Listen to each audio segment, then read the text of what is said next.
Hey, you like dragons?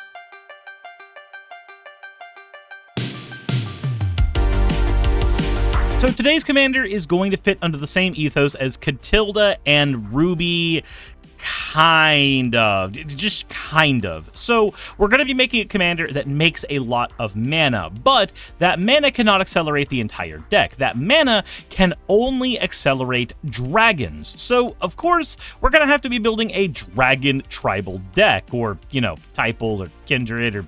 I'm glad that discussion's finally over. I'm very, very tired of that particular conversation. That said, let's go ahead and talk about Rivaz the Claw.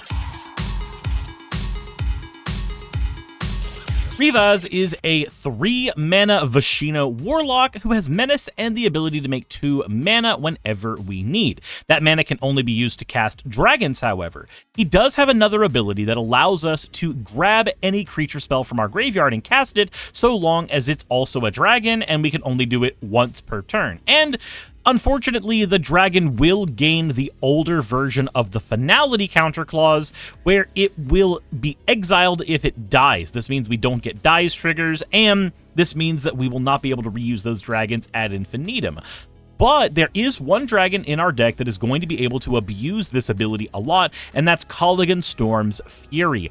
Kolaghan has the ability to have Dash, and Dash allows him to yank himself out of wherever he's casted from back into your hand at the end of the turn, which means we get to use this guy basically infinitely, so long as nobody is able to get rid of him at any point. If he dies, then we can no longer use him every turn, but come on, that is a fun interaction. That said, let's talk about some of the big dragons we're going to be playing alongside Kolaghan. And we're going to be starting off with Junji the Midnight Sky. Now, Junji only has one effect in this deck, and that is making every opponent discard 2 cards and lose 2 life if it dies. It normally can revive non-dragons, but of course, we aren't running that many non-dragons, so Junji is just here to make people discard cards and lose life. The Bone Dragon is here to reanimate itself anytime it needs to. Akul the Unrepentant is here as a 5/5 flying trampler. The Scourge of the Throne is here to give us extra combats. Boltwing Marauder is here to give 2/0 to any other dragon, and Decadent Dragon is here to steal cards from our opponent's libraries while also giving us the ability to make treasure tokens every time it attacks. Then we have a bunch of other things that help out this particular dragon deck a lot, and that is our Reanimation engine. So we're going to begin with Victimize, a card that I love. Sack a creature, revive 2 creatures. Or you can use Ever After, which just revives 2 creatures. Grave Upheaval, which revives a creature and gives it haste, but has basic land cycling, so that we have access to swamps and mountains if we ever run out. Then we have Stitch Together, a card that really requires some setup, but if you can do it, it's a 2-mana reanimate. Very good, very efficient. Then we have the Cauldron Dance, a card that can only be cast during combat, but it revives a creature from our graveyard with haste, and then it puts a creature from our hand onto the battlefield with haste. The creature gets sneak attacked, so it goes away if it's from the hand, but if it's from the graveyard, then it goes back to our hand afterwards. Honestly, 10 out of 10 card, worth all the mana we spend on it. Then we have Sinister Waltz, a card that allows us to reanimate 2 creatures from the grave, but one of them is, well, not really gonna be our choice. So we pick 3 things from the grave we want to reanimate, and then we shuffle them up, and an opponent grabs 2 of them randomly and throws those onto the battlefield for us.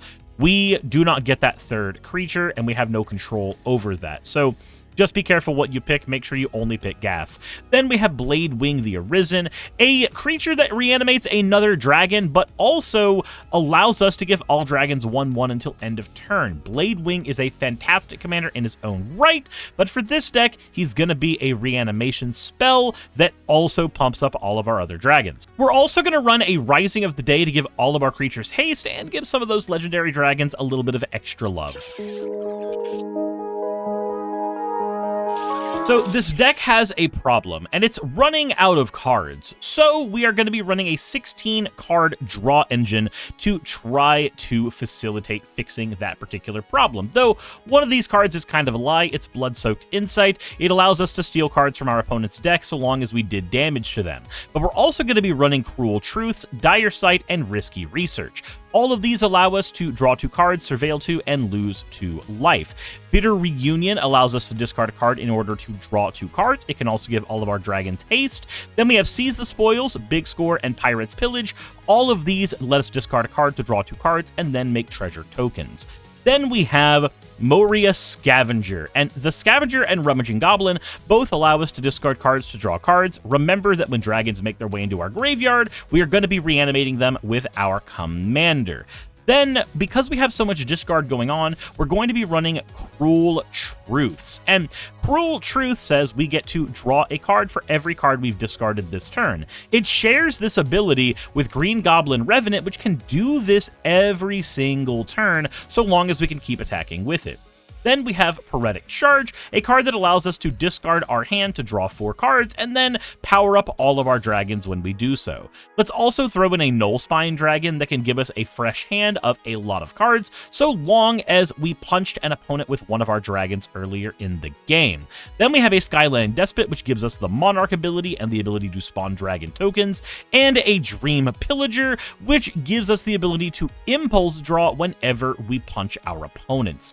This is a lot of draw power, but luckily a good chunk of it is actually in our dragons themselves, and some of it's mixed up with ramp, like with the Big Score, Pirate's Pillage, Seize the Spoils cards, so we should have a pretty easy time digging through our deck.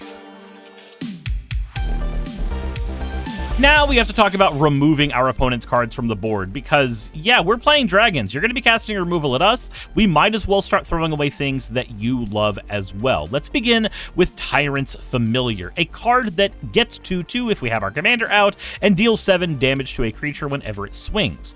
Then we have Drakaseth, who can deal 10 damage divided amongst 3 creatures. Whenever it swings, it deals 3, 3, and then 4. Glorybringer, which can deal 4 damage to a non-dragon when it swings, so long as we're willing to exert it. Tyrant of Kerr Ridge, which deals 4 damage to any target when it comes onto the battlefield, and it's also got Fire Breathing. Begarden Hellkite can deal 5 damage divided as we choose. Immerse from Predator can steal cards from graveyards. Spit Flame can deal 4 damage to a creature and can be reused so long as we play extra dragons. Feed the Swarm can get rid of enchantments or creatures. Black Dragon can give a creature -3, -3. Occam Hellkite can deal 1 damage to any target anytime we play a land. It goes up to 2 if that land's a mountain. Bedevil can get rid of any artifact, creature, or planeswalker. And Steel Hellkite can get rid of any number of things. Remember, you can pay 0 into Steel Hellkite to wipe an entire board of tokens. You can also pay 1 to get rid of specifically Soul Ring, and I think that's an entirely valid choice to make.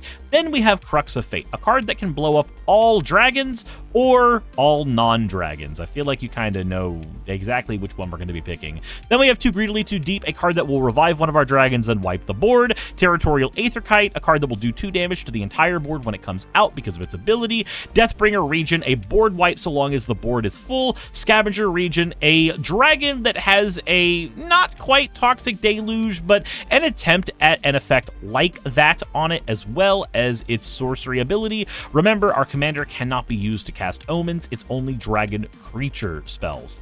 Then we have Incinerator of the Guilty, a card that will allow us to collect Evidence X and then deal that much damage to an entire board whenever it swings. This is quite a bit of removal because it's mostly all attached to our dragons. And we finally made it to the ramp section, probably one of the most important parts of a dragon deck, but honestly more scant here than in other dragon decks that I've built.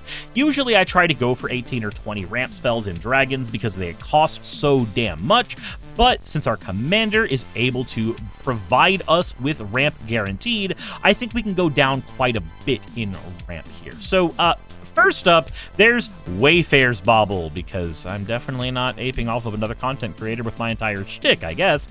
But Wayfarer's Bauble gives us access to land ramp, which is the safest kind of ramp in Magic.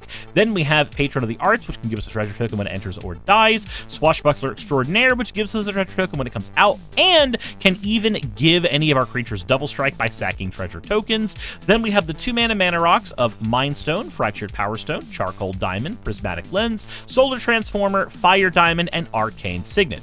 All of these are operating as just 2-mana mana rocks, something to play on the turn before we play Rivaz. Then we have Carnelian Orb of Dragonkind, a mana rock that can also grant haste to any of our dragons, Dragon's Horde, a mana rock that can also draw us cards later in the game, and Ganix Astral Hunter, a card that spawns treasures whenever we play it or other dragons.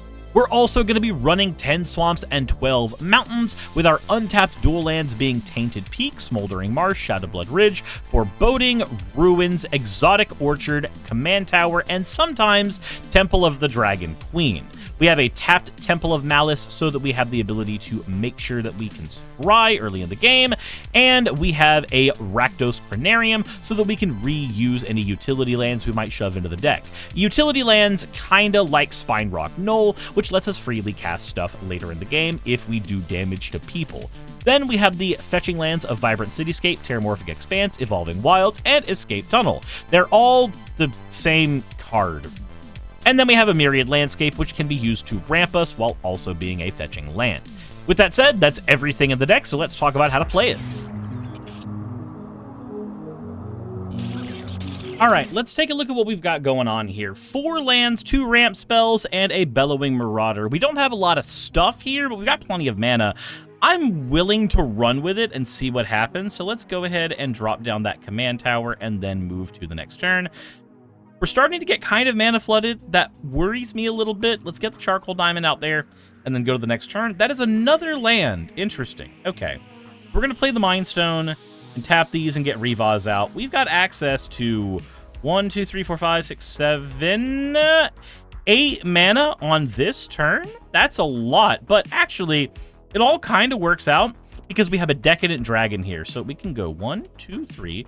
We can use the Decadent Dragon to steal 2 cards from an opponent's library. I have no idea what those cards are going to be. We have to play and pretend like we aren't going to be able to use those. And then we can play the Decadent Dragon. So we actually have a dragon available for us to play here. And it was able to steal 2 cards from an opponent, which gives us some pseudo draw. Again, we have no idea what those cards are. I'm hoping that it's like anything, honestly. Like, I don't know. I don't know what I'm hoping to have there, actually. Okay, so we have a Cauldron Dance here. So when these dragons die, we get to do stuff with them, which is fine. 1, 2, 3, 4, 5. Let's go ahead and get Bellowing Marauder out. Actually, let's do it like that. And let's get rid of our Mind Stone. We got plenty of mana. I want to get a new draw out. Ooh, Colligan Storm's Fury. That'll be good next. Let's go ahead and swing out for 9 damage, or not 9 damage, 4 damage on somebody. And then next turn comes up. Go ahead and play a Swamp. In the world where somebody has played an elf deck or other token deck, we play the Territorial Aetherkite. It comes down, it gives us 2 energy. We spend that energy instantly, we wipe the board. In the world where they have not been doing that, we just go 1, 2, 3, 4, 5. We dash in Colligan, giving 2-0 to one of our dragons, and then we swing with all of these. Colligan is going to make all these get +3/+0. So this is 7, 14, 18, so 22. 22 damage at somebody on turn 6. Pretty much guaranteed. And if we lose any of our dragons, we can just Cauldron Dance them later. We're actually in a really sillily good spot. Colligan goes back to our hand. Then we can pay 1, 2, 3. Patron of the Arts. That's going to give us a treasure token for later. Let's go ahead and get that out here. And then that lets us do 2-0 to another creature. So I lied. It wasn't what number I said before. Add 2 to that number. So boom, this is now going to be able to attack for 6. 1, 2, 3, 4, 5. Let's go ahead and get Colligan dashed out again. The entire board has all of its bigly numbers once again. And we just keep on doing that over and over again. It's just straight up damage. Oh, and a Victimize. If any of our big dragons die, we just sacrifice the patron to play the Victimize. We're golden. We are completely golden right now. This is a dumb amount of power to throw out there, and we have 1, 2, 3 ways to solve the board wipe if it happens to. I've made the unfortunate mistake of making all fan art canon, and you guys use that to make a ton of doppelgangers of me that try to ruin my life. So why not go ahead and celebrate that cacophony by picking up the new channel playmat over on 4th Wall. When you pick up the playmat, take a picture and throw it up on social media tagging me so I can feature you in a future video. Thank you so much, and let's get back to the video. Let's be honest, if you want to upgrade this deck, you already know exactly what you're going to be doing. You're going to be adding in more expensive dragons. So Lathliss is going to be high on your list. Making extra dragons when you do dragon things is great. Terror of Mount Velis gives you double strike to all of your dragons. Phyrexian Arena gives you some more consistent draw power. Dragon Tempest gives all the dragons haste. It's a great replacement for Rising of the Day. It also gives you the ability to deal damage to things. Utvara Hellkite makes dragon tokens. Scourge of Valcast throws damage out around everything. Herald's Horns, a great ramp piece that gives us some pseudo draw. Hellkite Tyrant gives us the ability to steal artifacts from people. Balefire Dragon can wipe boards. Twin Flame Tyrant can make games end faster. Terror of the Peaks is absolutely broken, and then Ancient Brass Dragon will allow us to revive a bunch of our dragons from the grave way easier than even our commander can. I feel like this is probably the most straightforward upgrade package ever, because everything is just a slightly better dragon than what we have access to, with the exception of a couple of cards, honestly. But if you did want to pick up the deck in its current form, then you should go over to Manapool, sponsor of this channel, click Buy Decks, it will populate it into your actual cart, and then head over to the description and click this link that says Support Me by picking up things on Manapool, and go ahead and click that link. If you have used Manapool before, then it helps support the channel, and I thank you very much for that. But if you've not used Manapool before, it will give you a $5 discount on your first purchase. So go ahead and check it out and let me know what you think. And you know what? If you did pick up this deck, let me know how it ended up playing for you. And if there's any other commanders you want me to cover, then let me know which ones those are in the comment section below. That said, thank you very much for watching, and I'll see you all in the next one.